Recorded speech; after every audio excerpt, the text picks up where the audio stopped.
Hey everyone, like a lot of you, I love to watch anime, love to discuss it, love to read manga, all of it. My favorite anime of all time is One Piece, and I love to recommend it to whoever I meet. However, there's a usually common theme that pops up when I recommend it to someone, and that it's too long or it's not even finished yet. Why should I bother watching it?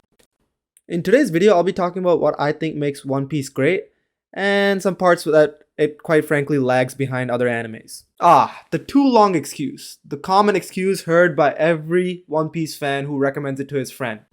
Some of the most colorful responses over the years were, shut the fuck up, I'll watch it if it ends before I die, and my personal favorite, I'll watch it when you get a girlfriend, which hasn't happened yet. Most people who say no to me when I recommend One Piece are usually people who started watching anime 5 to 7 years ago, usually with My Hero Academia, maybe Jujutsu Kaisen, or Attack on Titan. Now, don't misunderstand me. I do love to watch new age animes, but I also feel like people don't go back and watch old animes because of certain concerns like, oh, the animation looks so old and dated, or it's so long, I can't watch 400, 500 episodes. Yes, One Piece is 1,000 episodes plus and still running. And like I previously said, most people who don't want to watch One Piece usually diss it for being so long and use it as an excuse not to watch it. But I actually think that being so long is an advantage rather than being a disadvantage. For example, let's compare My Hero Academia to One Piece, right? They both have straightforward characters who have a singular goal of becoming the best at what they do. In My Hero Academia, they show a brief background of Deku himself and don't show that much into anybody else's life until much later on in the other seasons. Now compare this to One Piece, where each and every one of the main side characters and some of the other lower side characters also have an intricate backstory showing their ethos and why they developed into the character that they are and how they might react to future scenarios, which is very important because you get connected to the characters much more compared to My Hero Academia. And this is not to diss My Hero Academia, as I said before, I do like it, but you do connect much more to One Piece's characters. And sure, some of this might be a stylistic choice by the authors, but I also feel like this is a generational choice between the authors because you can see a common pattern with Naruto, Bleach, and Fairy Tail and other older shonen animes, but you don't see them as much with newer ones. Another unique advantage that only One Piece has is its ability to interest you in what's happening behind the scenes. There are so many side characters in One Piece that you can't stop thinking about how they will affect the story and how the main characters might react to that. The anime might show like a cutaway scene, or the manga might dedicate one chapter to something that's completely unrelated to the main arc that's going on right now, but you can't stop thinking about why is he showing this? How will it affect the story and how the main characters might react now or in the future? A better comparison for One Piece is not another anime, but the Marvel Cinematic Universe. It's a great comparison because you see with the original Iron Man movies, the Captain America movies, and then the Thor movie, you see them develop characters and then they show the whole gang coming together and uniting in the Avengers movie and so on. They build the plot lines, but they develop the characters first and then they go on to the plot lines, which is very much similar to One Piece. And you never hear the same complaints of length when it comes to MCU movies, so I don't want to hear anything about One Piece being too long because it's a great story and you should definitely try it out.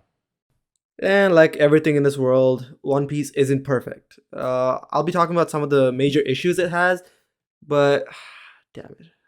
I really hate doing this, but it is what it is. The first problem with One Piece that's already semi been addressed already is its animation.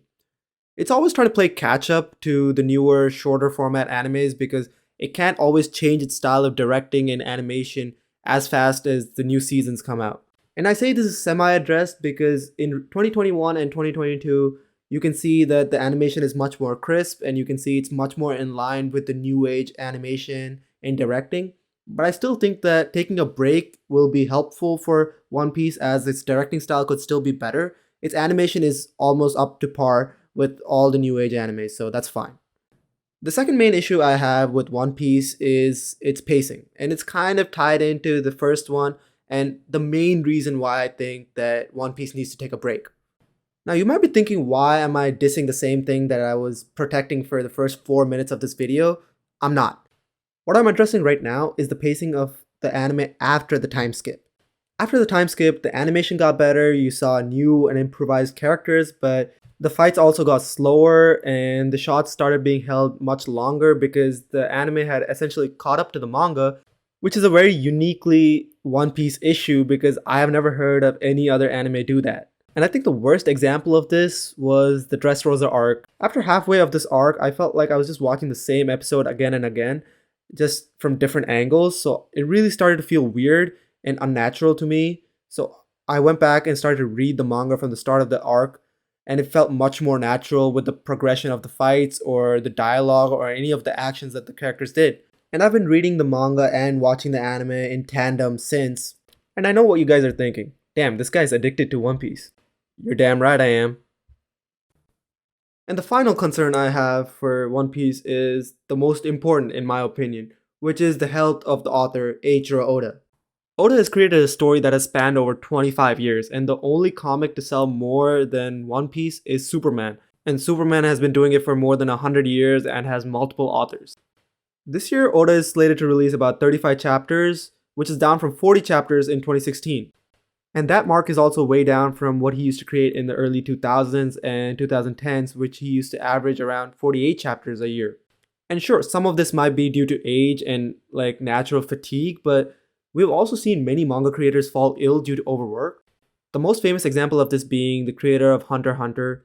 And no, I'm not going to say his name because I know I'll screw it up. And Hunter x Hunter is a relevant example in this case because even after taking multiple years of break, it's still very popular and people still read it with a lot of interest. And I think if Oda will take a break for around 2 to 4 years, he will be able to look at the story in retrospect and improve it. And it'll still be popular and might even get more popular because of the news coverage it might get from taking a break. And people like me will never let it die. So there's no worry of that. Hope you enjoyed the video. That's my take. And please let me know what you think of it in the comments.